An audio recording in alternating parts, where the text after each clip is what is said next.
The birth of clothing, early humans and natural materials. Close your eyes and imagine a world untouched by cities, untouched by metal, untouched by language as we know it today. A world where the wind is the first storyteller, where the fire is the only source of warmth, and where the human body is entirely exposed to the mercy of nature. Our journey begins almost 100,000 years ago, in a time when clothing did not yet have a name. There were no fabrics, no needles, no threads. Only survival, and the instinct to find shelter against the cold breath of the world. Picture a vast landscape, silent, harsh, endless. Mountains carved by ancient glaciers, savannas stretching into the horizon, thick forests filled with shadows. In this world, early humans moved slowly, cautiously, always listening to the environment that could either nourish them or destroy them. They lived in small groups, huddled around fires that crackled softly in the night. And in this darkness, one simple truth was clear. The human body was fragile. Cold rain stung the skin. Winter winds burned like knives. The night brought frost, predators, and dangers hidden in every rustle of grass. The need for protection was not a choice. It was the difference between life and death. The first discoveries. No grand invention sparked the beginning of clothing. It was born in silence out of necessity, slowly, gradually, unintentionally. Early humans observed the animals they hunted. They noticed how the thick furs of bisons, antelopes, reindeers, and cave bears protected them from the cold. A realization formed. If the animal survived the winter with its skin, perhaps humans could too. Imagine a group of early humans gathered around a fallen animal. The creature's warm breath fatting, steam rising gently from its body. Its fur thick, dense, and warm. Someone reaches out, hesitant, touching the hide. It is soft, heavy, protective. And in that moment, without words, without plans, the seed of an idea forms. We can use this. Not as fashion, not as expression, but as pure survival. Clothing was not invented by genius.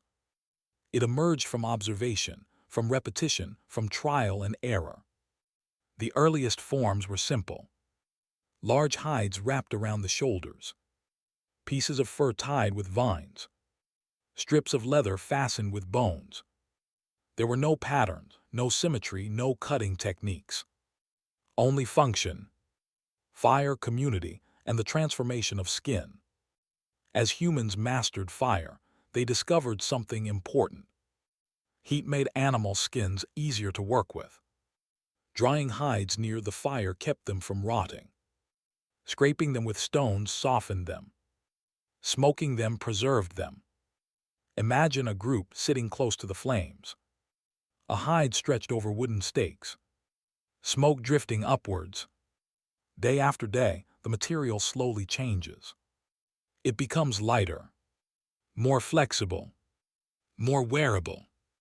These were the world's first textile studios, open fields, riverbanks, and caves illuminated by firelight. The process was long and imperfect. Sometimes a hide was ruined. Sometimes it cracked in the cold. Sometimes it became stiff as rock. But through countless attempts, humans slowly learned. Learned to scrape. Learned to soften. Learned to tie. Learned to survive. The first tools, bone needles and stone scrapers. Around 40,000 years ago, something extraordinary appeared. The bone needle.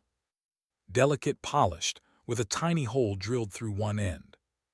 It became one of the most revolutionary tools in human history. Despite its simplicity, it changed everything.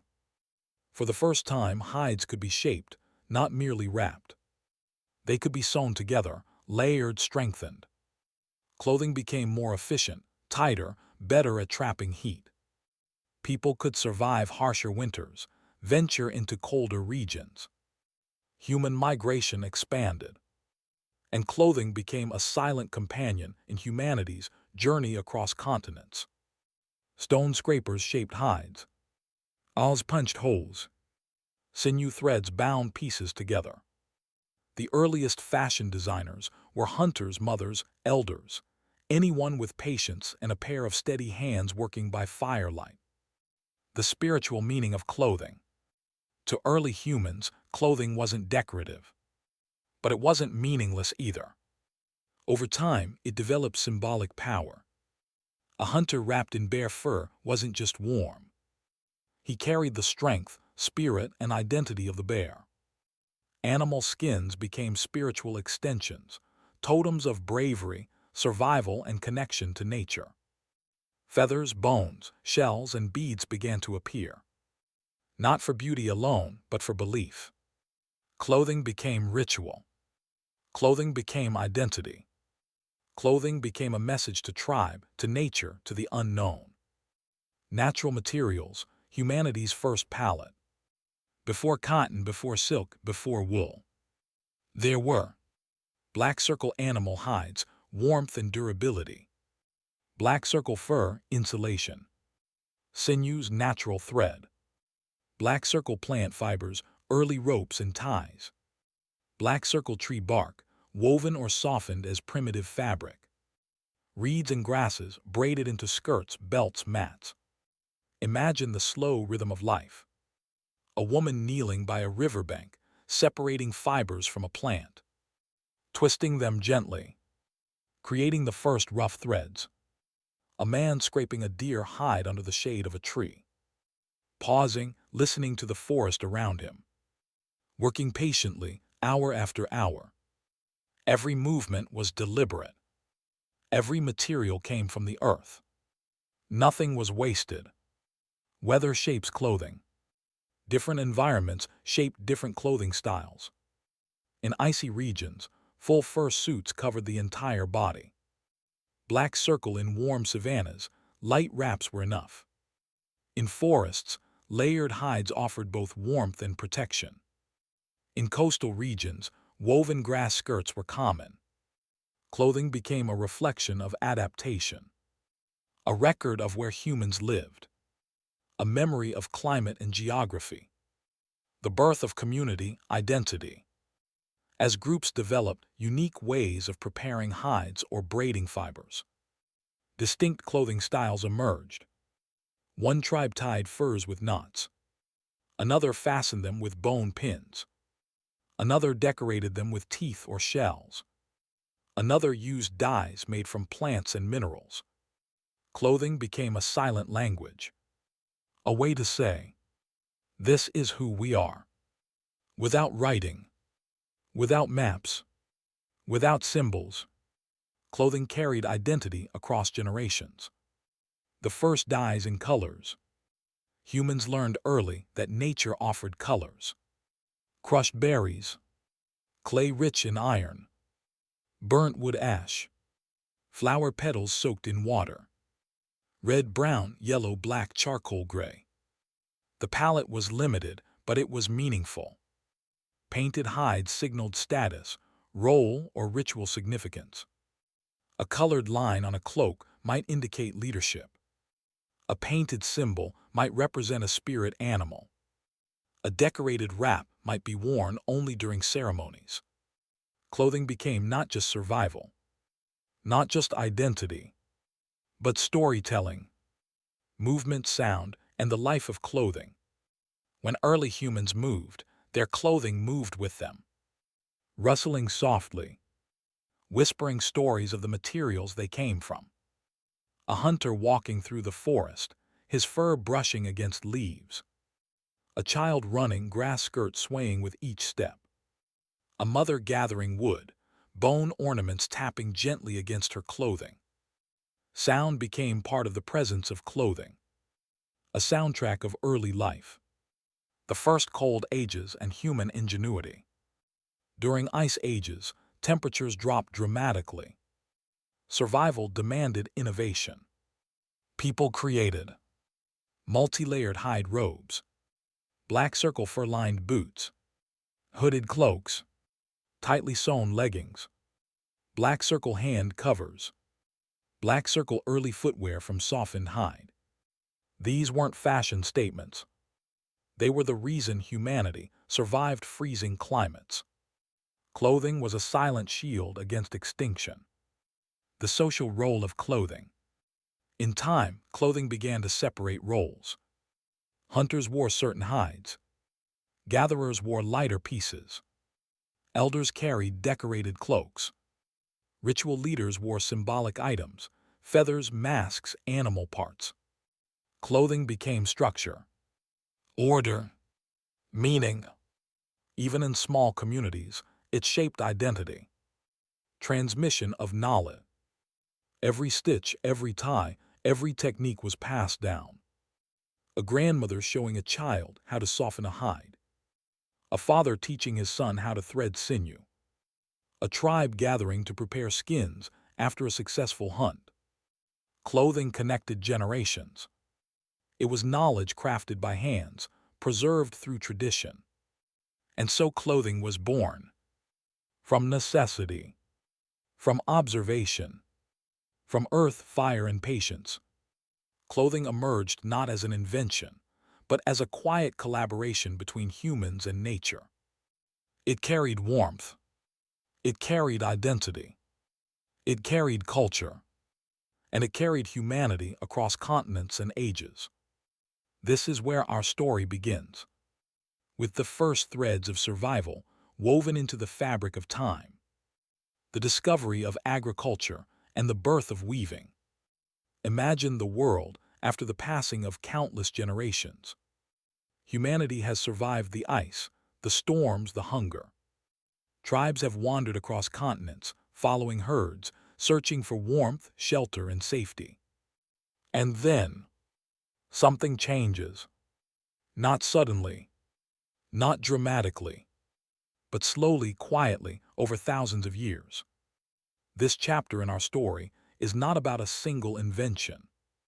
It is about the gentle turning of the world, about human beings beginning to understand the rhythm of nature, and learning, for the first time, to shape their environment rather than merely react to it. This is the story of how agriculture was discovered, and how this discovery gave birth to weaving, forever transforming clothing, culture, and civilization. Let us begin. The slow birth of agriculture. Picture a valley, a wide, sunlit valley surrounded by distant hills. Birds circling overhead. Rivers glistening like silver snakes weaving through the landscape. For thousands of years, humans crossed this valley as nomads. But one day, someone noticed something small. So small that it might have been missed entirely. A plant grew where a seed had fallen the season before. Wild grains, barley, wheat, emmer sprouted in recognizable patterns. And slowly a thought emerged. What if food does not have to be searched for? What if it can be grown right here? This realization would not fully mature for thousands of years. But the seed had been planted, both in the soil and in the human mind. Humans began to scatter seeds intentionally. At first clumsily without technique. Then more confidently. Then systematically. Seasons became teachers. Weather became a partner. The earth became a home. With agriculture, people stayed. They built huts, then villages, then communities. They needed storage, tools, containers, pottery, and steady supplies. And with settling came another discovery. One that would change the history of clothing forever. The first steps toward weaving. Before agriculture, clothing came mostly from animals, hides, furs, sinews. But settled life brought humans closer to plants. They began to notice that some plants had fibers. Flax, nettle, black circle hemp, jute, black circle reeds and grasses. Some plants snapped easily. Others resisted. Some tangled when twisted. Others became stronger. Imagine a woman sitting by the riverbank. She pulls apart strips of flax. rolls them gently between her palms, and feels the fibers stretching, twisting, transforming into something new. A string, a thread, a possibility. This simple act, repeated thousands of times across thousands of years, created the foundation of weaving. What began as rope for tying bundles or fishing soon became something more elegant, more ambitious. Humanity had discovered thread, and thread was the beginning of fabric. Twisting, spinning, and the rhythm of hands. Before looms, before spindles, before tools. There were hands. Hands twisting fibers. Hands rolling strands on thighs. Hands pulling plant fibers into long, thin cords. The motion was rhythmic, almost meditative. Some believe weaving began as a women's craft. Others believe it was shared by entire communities. Whoever first twisted fibers into thread. They did something both simple and extraordinary. Because once thread existed, humans wanted more. More length, more strength, more consistency. And so came the next realization. Two threads could be crossed, interlaced, locked together. From this moment, weaving was born. Basket weaving, the first interlacing technique. Before fabric weaving, humans invented basketry, one of the earliest sophisticated technologies in the world. Reeds, grasses, and stalks were bent into shapes. Over and under. Over and under. A simple pattern creating remarkable strength. Baskets carried food. They stored seeds. They protected possessions. But more importantly, they taught humans that fibers could form structure. The leap from baskets to cloth was not fast, but the logic was already forming. If thick reeds could be woven into containers, could thin fibers be woven into sheets? Could the same over-under rhythm be used to create something soft, something flexible, something wearable? The answer eventually was yes. The first spindles and the art of spinning. As threads became essential, humans developed tools to create them faster and stronger. The first spindle was simple. A straight stick, weighted by a stone or clay disc. With a flick of the wrist, it spun, twisting fibers into long, even threads. Spinning transformed thread-making into an art. A slow, hypnotic rhythm of pulling and twisting, creating yards upon yards of material. Around fires in ancient villages, you could hear the soft hum of spindles turning. Children watched. Adults practiced. Elders perfected. The village began to echo with a new sound. The heartbeat of weaving. From thread to cloth, the invention of the loom. The loom did not appear suddenly. It evolved from countless small realizations. Imagine two branches stuck into the ground. A horizontal stick stretched between them. Strings tied across, hanging loosely. Someone pulls a second stick through the threads, separating them. Another thread passes across. Then the pattern repeats. Row by row, a fabric begins to appear. Early looms were simple, stretched between trees, rocks, or posts in the earth. Later, they became more sophisticated. Vertical looms with hanging weights. Horizontal looms supported by frames. Looms with heddles that lifted threads in patterns. Every improvement made fabric stronger, smoother, and more beautiful. Humans had discovered not just a technique, but a technology that would shape everything that came after. Flax, the first true textile plant. In the Fertile Crescent in ancient Egypt, flax became the queen of fibers. When harvested and processed, flax produced linen, a fabric cool, smooth, and strong. Picture fields of flax swaying in the wind, pale blue flowers trembling under the sun. Villagers pulling stalks from the earth, drying them, beating them, combing them.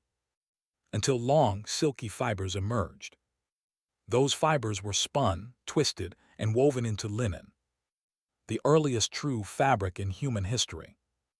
Linen clothing marked a turning point.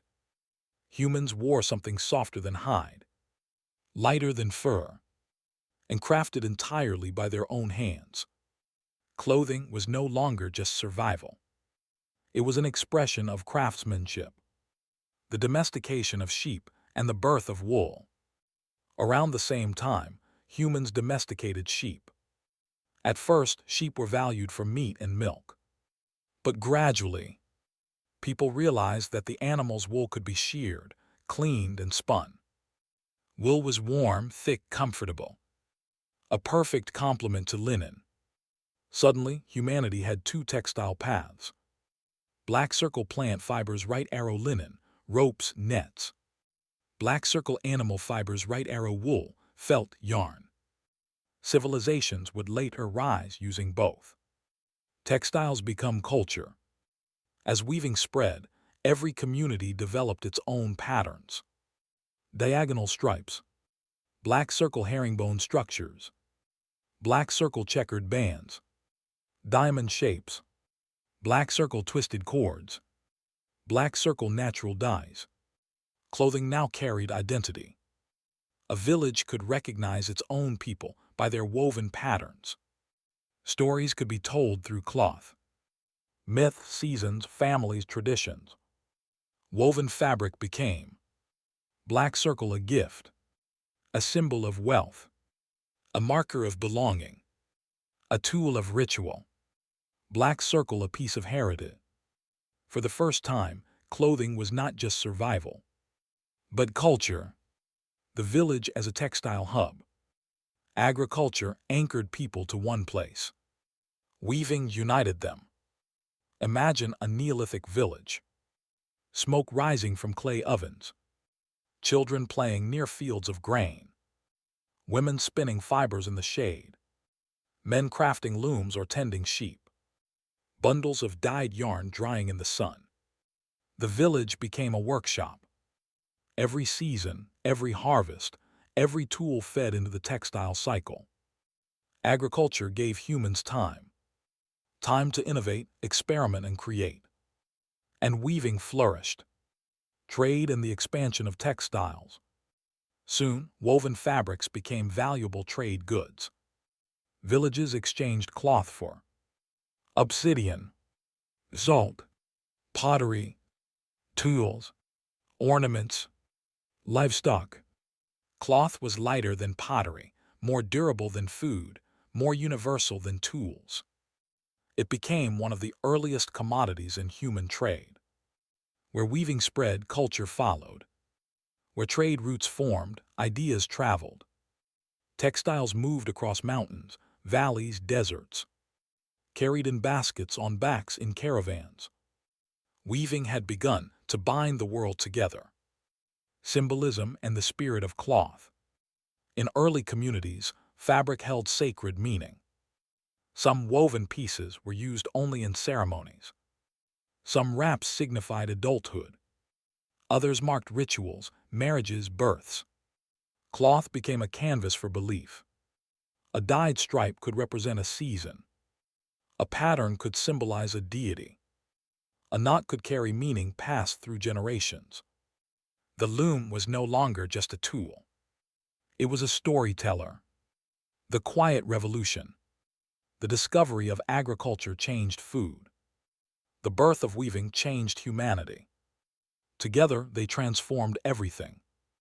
Housing, communities, trade, identity, comfort, black circle creativity, technology, culture, society itself.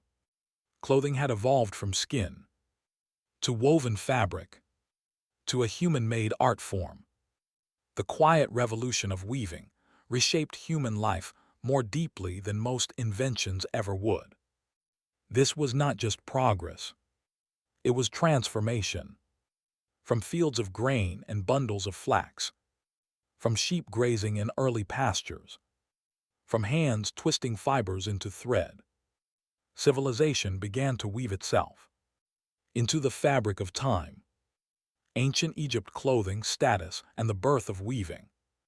Imagine the lands of the Nile, a world shaped not by ice or darkness, but by sun, sand, and the endless rhythm of a river that breathed life into the desert. In ancient Egypt, clothing was not just something worn. It was identity. It was status. It was spirituality, craftsmanship, and symbolism woven together over thousands of years. And yet at its core, Egyptian clothing was simple. Born from the land, from the plants that grew along the riverbanks, and from the hands of countless weavers whose names history has forgotten. This is the story of how a civilization built on stone, sun, and mythology used cloth to shape its social world. The land that shaped the fabric. The Nile River dictated everything. Its annual floods nourished the soil, allowing flax plants to grow tall and strong. From these plants came linen, the signature fabric of ancient Egypt. Linen was light, breathable, and perfectly suited to the intense heat. No other material matched it. Wool was rarely used because it was considered impure and uncomfortable in the climate. So Egyptian clothing began with a single plant. Harvested, soaked, beaten, combed, spun, and woven, until the fibers transformed into thread, and thread into fabric, and fabric into garments worn by kings and servants alike. Every piece of linen carried the memory of the river, the weavers and their craft. In villages along the Nile, weaving was a skill learned young. Whole families participated in the process. Women usually harvested the flax. Men often spun the fibers.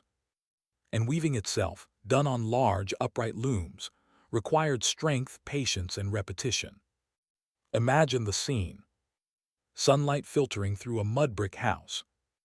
The rhythmic clacking of a loom. A weaver guiding threads with practiced hands, her movements slow and steady. Hours blending into days, as fabric lengthened one breath at a time. Weaving was not simply work. It was devotion. A craft passed down through generations, shaping not only clothing but the economy and culture of Egypt. The smoother the linen, the finer the weave, the more valuable the cloth became. Some linen was so fine that Greek historians later wrote it could be seen through like mist. Clothing as a reflection of society. Egyptian clothing had one rule. The higher your status, the finer your linen. Farmers wore coarse, thick linen, durable, practical, simple. Servants often wore little more than a wrapped cloth around the waist. Children sometimes wore nothing at all in the heat of summer. But nobles, they displayed their status in every fold, every pleat, every soft shimmer of white cloth. Their linen was thin, smooth, carefully pleated, meticulously starched, and often layered in ways that made even simple garments look luxurious. Clothing separated the everyday world of labor from the refined world of the elite. Women's clothing, grace and simplicity. Egyptian women typically wore long, tightly fitted linen dresses. Some held up by straps, others wrapped around the body like a second skin. Simple, yes, but elegance came from detail. The fineness of the weave, the whiteness of the cloth, the perfection of the drape, the beads and jewelry added for meaning or beauty. Wealthy women adorned themselves with gold, lapis lazuli, turquoise, and faience beads. Their clothing shimmered not because of color, but because linen reflected light like polished stone. In a land ruled by the sun, their garments glowed. Men's clothing, from workers to pharaohs. Men typically wore wrapped kilts, shendet, short for workers, longer for officials, and elaborately pleated for nobles. A farmer's kilt might be rough, functional. A soldier's tighter for movement.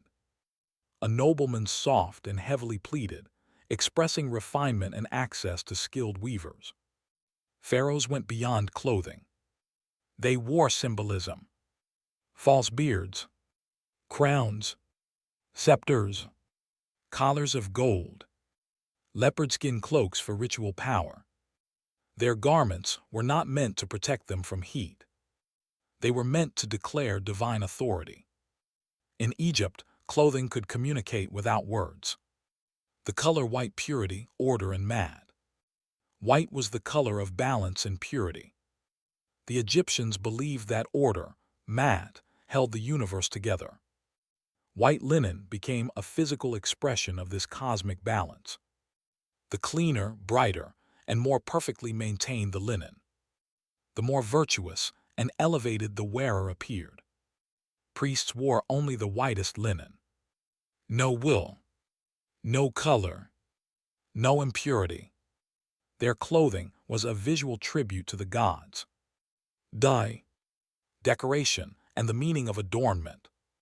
Although most linen remained white, color was not absent. Egyptians added meaning through bead net dresses, colored sashes, broad collars, gold thread embroidery, symbolic patterns woven directly into the cloth. Color came from nature: red from iron-rich clay, blue from lapis lazuli and indigo, green from malachite, black from soot. These colors carried meaning. Blue and green symbolized rebirth, the Nile, and eternal life. Gold represented the flesh of the gods.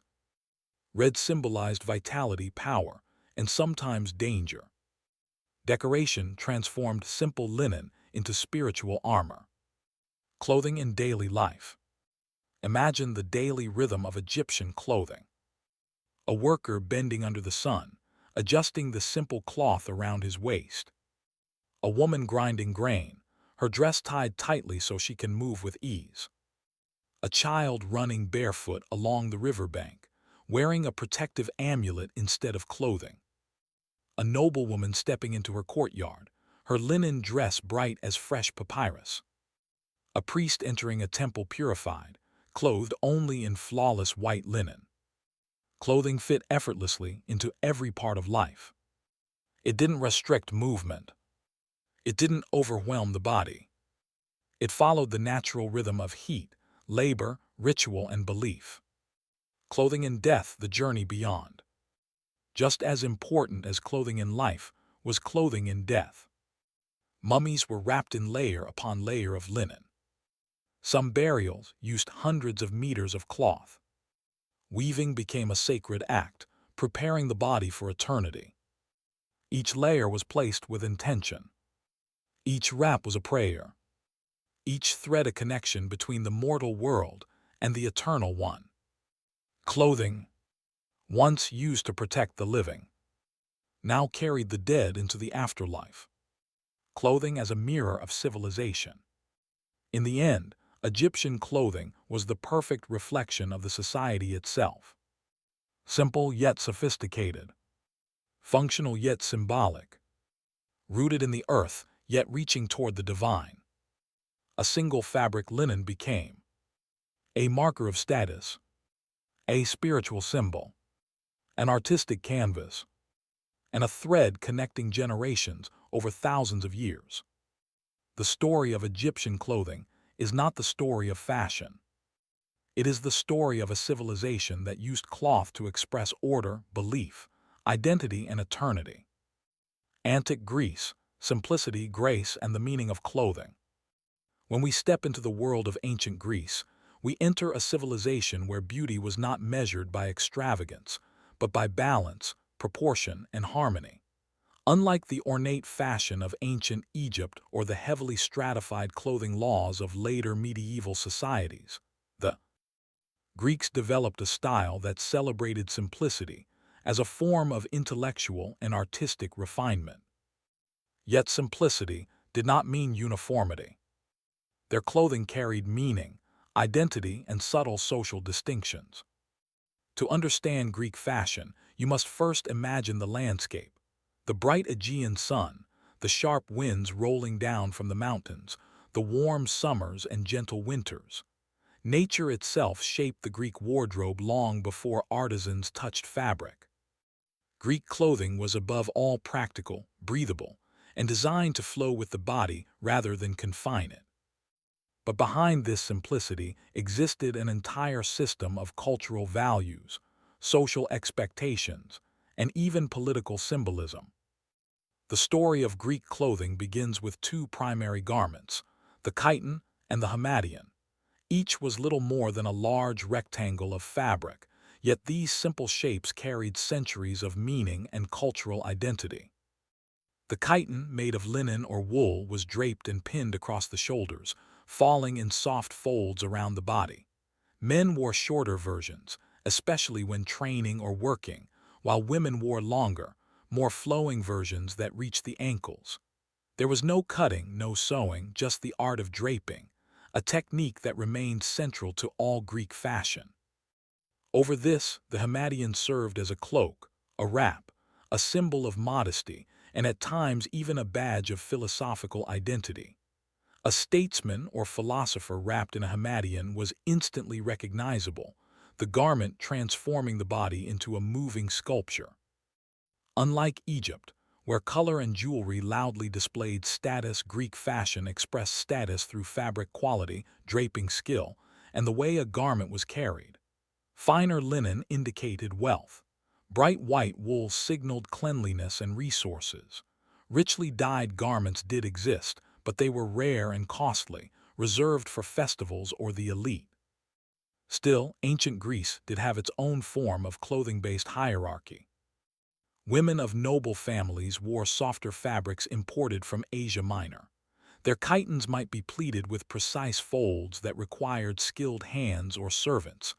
Their girdles and belts were often decorated, though never excessively. The Greeks valued moderation above all. Men of higher status wore hamadeions that were wider and heavier, giving an impression of authority and stability.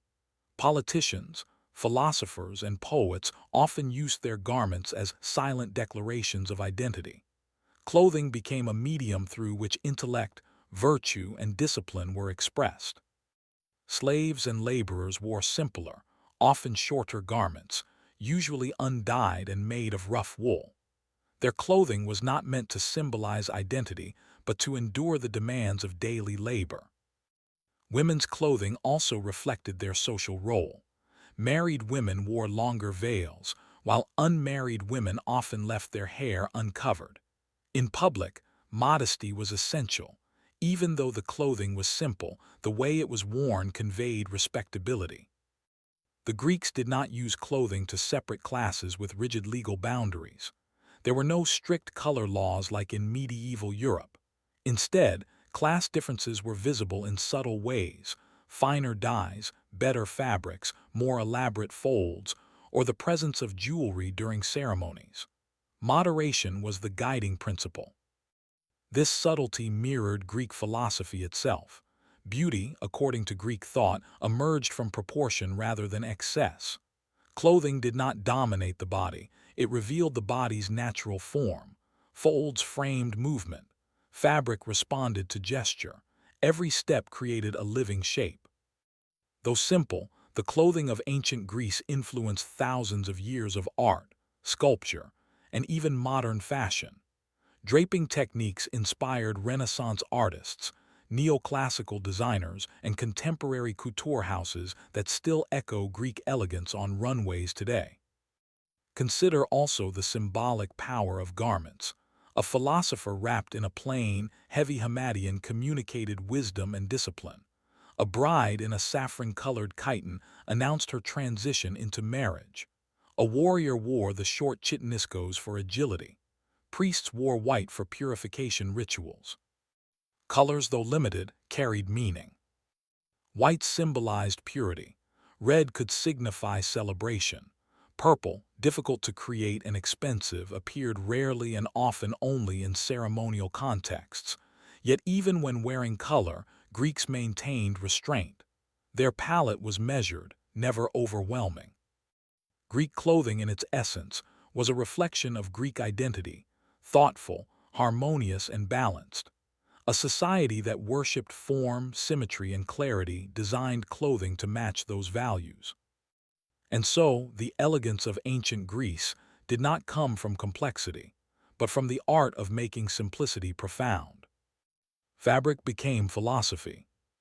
Draping became expression. Clothing became a quiet mirror of the soul. Imagine the streets of ancient Rome. Stone roads warmed by the Mediterranean sun. Crowded marketplaces echoing with voices. Senators, merchants, soldiers, slaves, all walking the same streets. Yet none of them dressed the same. For in Rome, clothing was not simply something you wore. It was a declaration, a symbol, a visible language that told everyone exactly who you were. Your class, your rights, your privileges, and even your moral character. Rome was a society obsessed with order, with hierarchy, with the exact place each person occupied within the grand machine of the empire. And nothing displayed this hierarchy more clearly than the clothes a Roman citizen placed upon their body. The toga, the exclusive symbol of Roman citizenship. The most iconic Roman garment, the toga, was more than a piece of cloth. It was a badge of belonging. Only Roman citizens were allowed to wear it. Slaves could not. Foreigners could not. Even most freedmen could not. To wear a toga was to say, I belong to Rome. I have rights. I have a voice in society. But the toga was not one single garment. Its variations told even deeper stories. Black circle toga virilis, the plain white toga of adult male citizens. Black circle toga praetexta, bordered with purple, worn by senators and high magistrates. Black circle toga pulla, dark-colored, worn during mourning. Toga candida, bright white, worn by political candidates. Toga picta, richly embroidered and dyed purple, worn by emperors and victorious generals. The deeper the color, the heavier the embroidery, the higher the status. No other clothing item in the ancient world carried such strict rules, such heavy symbolism. Purple, the color of power. In Rome, purple was not just a color. It was a privilege. The dye came from thousands of crushed sea snails, so rare, so expensive, that only the elite could afford it. A single purple stripe on a tunic marked a senator. A broader stripe marked an equestrian. A full purple toga, the toga picta, was reserved for emperors. To wear too much purple without permission was not fashion rebellion. It was a crime. Color itself became law. Tunics, everyday clothing, silent indicators. While togas were for ceremony, tunics were for everyday life. Yet even tunics revealed status. Slaves wore short, simple, undyed tunics.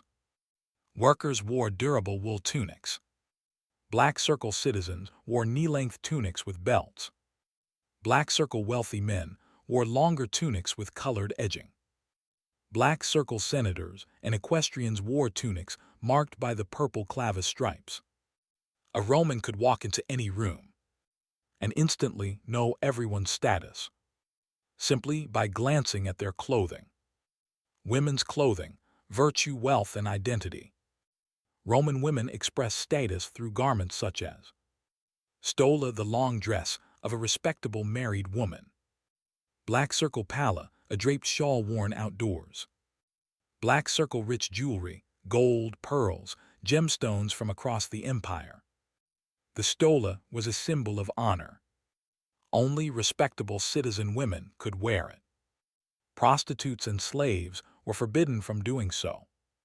Clothing shaped reputation. It defined virtue. It marked a woman's place within Roman moral expectations. Slaves, freedmen, and the clothing of labor. In Rome, clothing also exposed one's lack of freedom. Slaves wore cheap, rough, colorless garments. No decoration. No individuality. only utility.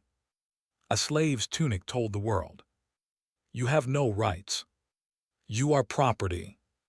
Freedmen dressed slightly better, but never in the symbol reserved for full citizens. Clothing regulated identity at every level. Clothing as law. Rome went so far as to create sumptuary laws. Rules that controlled who could wear silk, who could display gold, who could dye their garments certain colors. Black circle how extravagant one's clothing could be.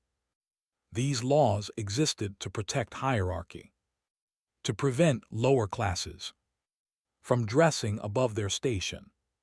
In Rome, clothing was policed, just as strictly as behavior.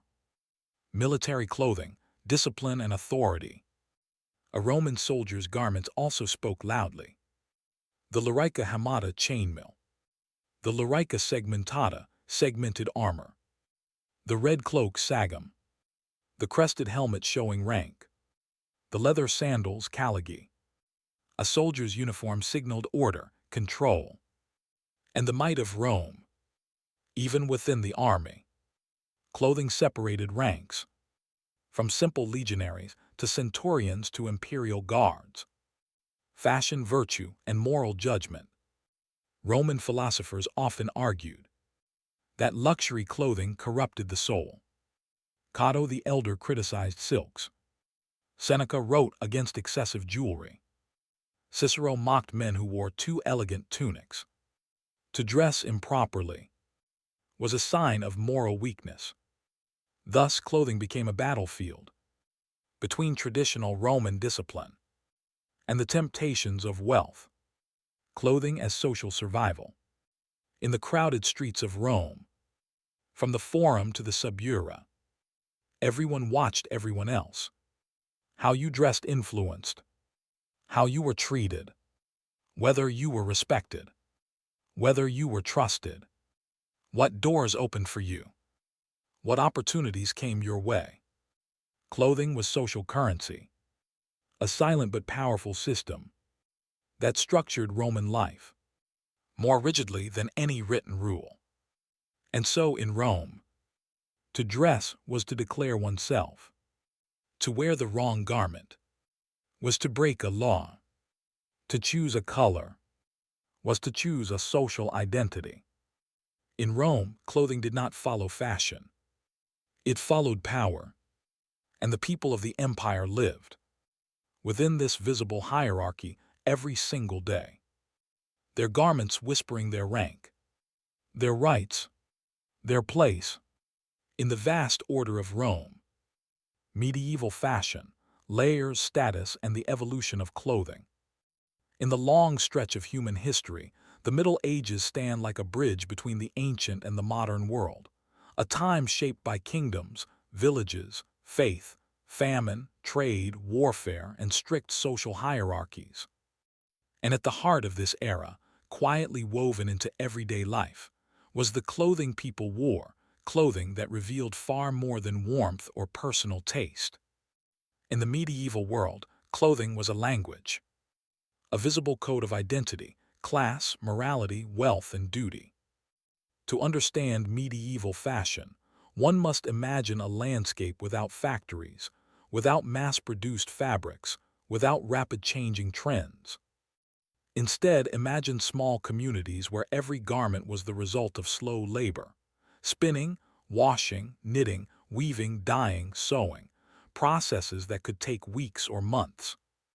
Clothing was valuable, sometimes more valuable than the objects inside one's home. Let us walk into this world, layer by layer, examining what people wore, why they wore it, and what it silently communicated about who they were. The foundation of medieval clothing. Most medieval garments followed the same basic form: simple, loose-fitting tunics and dresses made from wool or linen.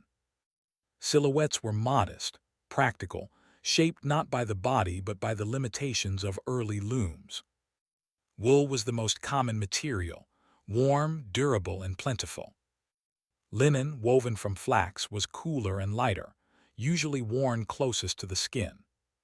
In colder regions, Fur linings and heavy cloaks protected people through harsh winters. But beyond these simple foundations, clothing began to split across strict lines of class. Peasant clothing, practicality over beauty. For peasants who made up the majority of medieval society, clothing was plain, repetitive, and utilitarian. Tunics were coarse. Colors were muted. Browns, grays, dull greens. Dyes came from cheap plants that produced earthy tones. A peasant's wardrobe was usually limited to black circle 1 or 2 tunics, a simple belt, a woolen cloak, thick hose or leggings, black circle leather shoes of simple construction. Women wore long dresses, aprons, shawls, and basic head coverings. Clothes were patched, repaired, and repurposed many times throughout a lifetime. Children inherited garments worn by older siblings. Nothing was wasted. For peasants, fashion did not exist as a concept. Clothing was protection, nothing more. But even in this simplicity, medieval clothing showed rank. A villager wearing a hooded cloak might signal a small rise in status. A woman with a finer linen headdress might suggest a slightly wealthier household. Even the smallest change meant something. The clothing of the middle class and craftsmen. As towns expanded and trade grew, a new middle class emerged. Merchants, bakers, butchers, blacksmiths, tailors, and guild members. Their clothing reflected their professions, well-made but not luxurious. A merchant might wear a longer tunic and a decorated belt. A guild craftsman might own a better quality cloak, dyed in richer colors like deep green or burgundy. Their fabrics were still wool and linen, but with improved texture and finish. For the first time, some people outside the nobility could express personal taste. Colors, fit, and decorative details began to matter. Fashion in its earliest form started taking shape. Noble clothing, wealth on display. At the top of society stood knights, lords, ladies, and royalty.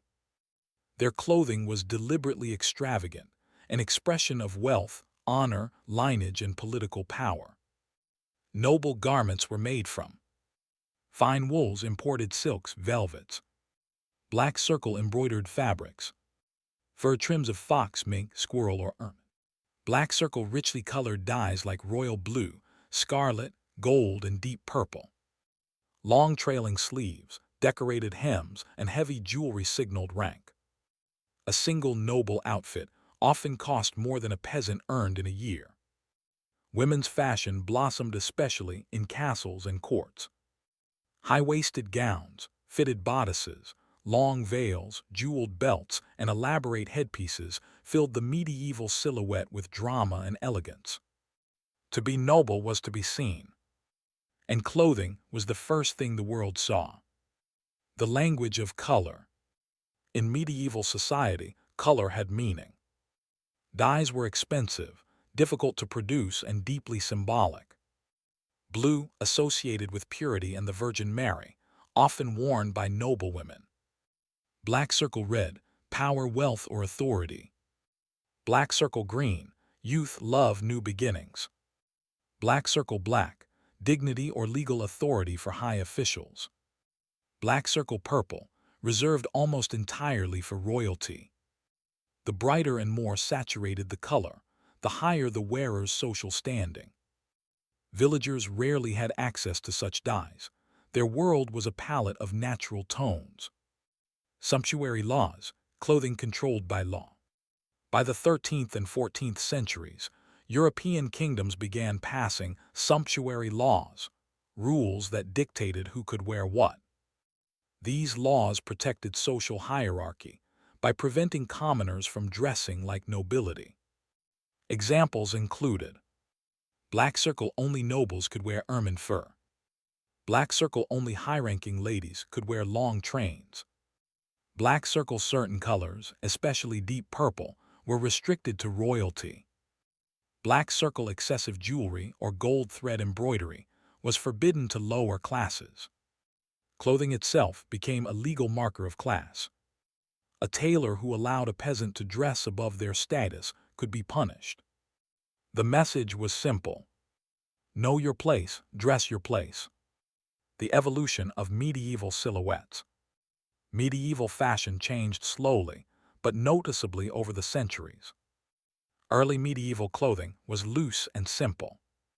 But by the later Middle Ages, black circle garments became more fitted.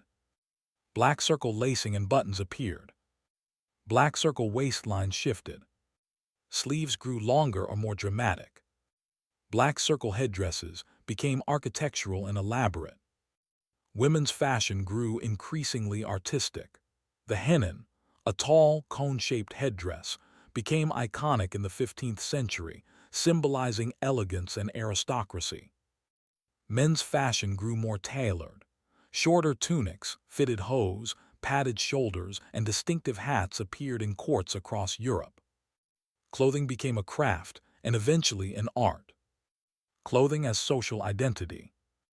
In the medieval world, you could identify a person's class, profession, region, and even marital status by looking at their clothing. A jewel-encrusted belt signaled nobility. A simple wooden clasp suggested a villager. A widow often wore dark veils. A married woman wore specific head coverings. A knight wore colors indicating allegiance to a lord. Clothing became a social map, visible, readable, and powerful. Clothing production, a community effort. Every garment in the Middle Ages represented hours of labor. Flax pulled from fields and turned into linen. Black circle wool sheared, washed, combed, spun, woven. Dye baths mixed from plants and minerals. Black circle garments cut and sewn entirely by hand. Women worked tirelessly, spinning, mending, washing, weaving. Guild craftsmen handled specialist tasks like dyeing or tailoring. Clothing was never thrown away. Old garments were taken apart, resewn, restyled, or used as children's clothes. The final scraps became quilts, rags, or insulation for winter boots. Nothing was wasted. Every fiber had value. Fashion in the courts. While peasants wore practicality and townspeople wore respectability, the courts of Europe experimented with fashion as spectacle. A lady might appear in gowns of layered silk and veils flowing behind her like banners. A lord might wear tunics woven with gold thread, fur-lined capes, or ornate chains. The court was a living runway, its trends spreading slowly outward across Europe. What nobles wore in one kingdom often inspired styles in another. Medieval fashion was slow but powerful. A trend might last decades, even a century. The meaning of modesty. Despite extravagance among the elite, medieval society was deeply influenced by Christian morality. Clothing had to balance beauty with modesty. Necklines were high, sleeves long, hair covered, especially for married women. Even noblewomen who dressed richly still respected these social expectations. Fashion existed within moral boundaries. The end of the Middle Ages and the dawn of new style. By the 15th century, Europe was transforming. Trade networks expanded, cities grew, new fabrics arrived from the East. Silhouettes changed dramatically. This shift marked the transition into the Renaissance, an age where art, science, and personal expression reshaped clothing forever. The Middle Ages left behind a legacy of symbolism, structure, hierarchy, and craftsmanship. It shaped the foundations of European fashion for centuries. And now, as we step out of medieval silence into the brightness of new eras, we carry with us the stories woven into every thread, stories of identity, survival, beauty, and the human desire to express the self through what we wear. Imagine Europe in the 14th and 15th centuries, a continent slowly awakening from centuries of darkness, silence, and stagnation. A place where new ideas were beginning to bloom, quietly at first, then loudly, beautifully, and irresistibly. This era would later be known as the Renaissance, the rebirth, A time when art, science, philosophy, and human imagination flourished more vibrantly than ever before. But in this great transformation, something else was also being reborn. Fashion. Renaissance fashion did not emerge suddenly. It evolved from shifting mindsets, changing artistic visions, and the rediscovery of classical beauty. People were no longer dressing solely for function or social order. They were now dressing to express individuality, wealth, creativity, education, and aesthetic sensibility. To understand Renaissance fashion, we must step into the streets, palaces, and workshops of Florence, Venice, Milan, and Rome. Cities filled with painters, sculptors, silk weavers, merchants, bankers, philosophers, and noble families determined to showcase their influence through the way they dressed. Clothing became more than fabric. It became a visual language, an artistic statement worn on the body. The influence of art on clothing.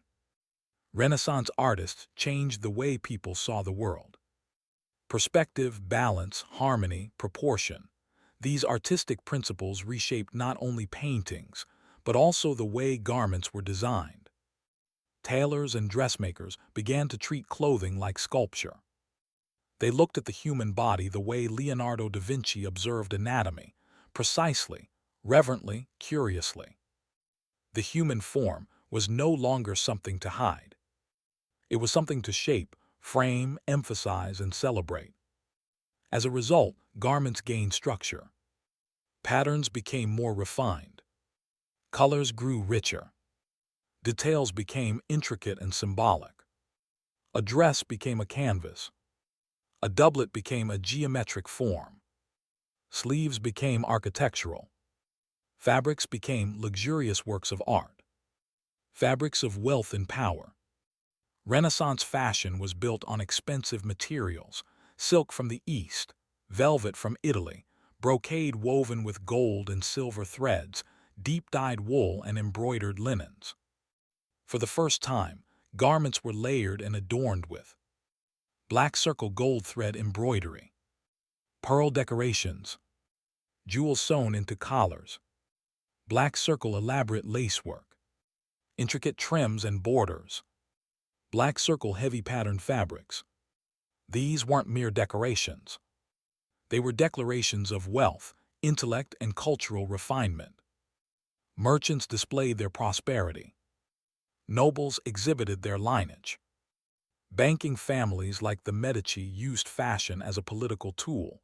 Clothing became a kind of diplomacy, a silent negotiation in every public appearance. To be seen was to be understood. To dress well was to speak without words. Men's fashion, structure, and authority. Renaissance men wore garments that expressed dignity and power. The doublet, tight-fitting, structured, and padded, became the centerpiece. It widened the shoulders, emphasized posture, and visually strengthened the body. Over it, men wore richly decorated jackets, cloaks, and hose. Colors were bold. Shoulders were broad. Silhouettes were strong. These elements reflected Renaissance ideals: discipline, intelligence, and mastery over oneself. Even the smallest details, buttons, slashes in the fabric, embroidery patterns, were intentionally chosen to display rank, education, and sophistication. Women's fashion, sculpture, elegance, and symbolism. For women, Renaissance fashion was a breathtaking celebration of silhouette and detail. Bodices were stiffened to shape the torso. Waists were narrowed. Skirts expanded outward, sometimes supported by hoops or padded structures. Necklines varied from high and modest to square and wide, depending on the region and status. Sleeves were works of art, detachable, decorated, layered, embroidered, sometimes slashed to reveal colored fabric beneath. Hair was adorned with veils, nets, pearls, and intricate headpieces. Jewelry was essential.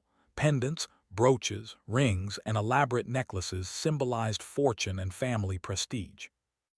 Every woman's dress told a story of her family, her education, her marriage prospects, and her place within society. The rise of tailoring and fashion as a profession. The Renaissance transformed clothing production. Tailors, weavers, dyers, embroiderers, and lace makers became respected artisans. Cities established guilds that governed quality, technique, and artistic direction. Specialization increased. Silk guilds, wool guilds, black circle gold thread embroiders, black circle lace makers, furriers. These artisans were, in many ways, the designers of their era. Their workshops were creative laboratories, filled with sketches, fabrics, dyes, needles, and tools that shaped the future of fashion. For the first time in history, fashion became a profession, a structured, creative, and respected field.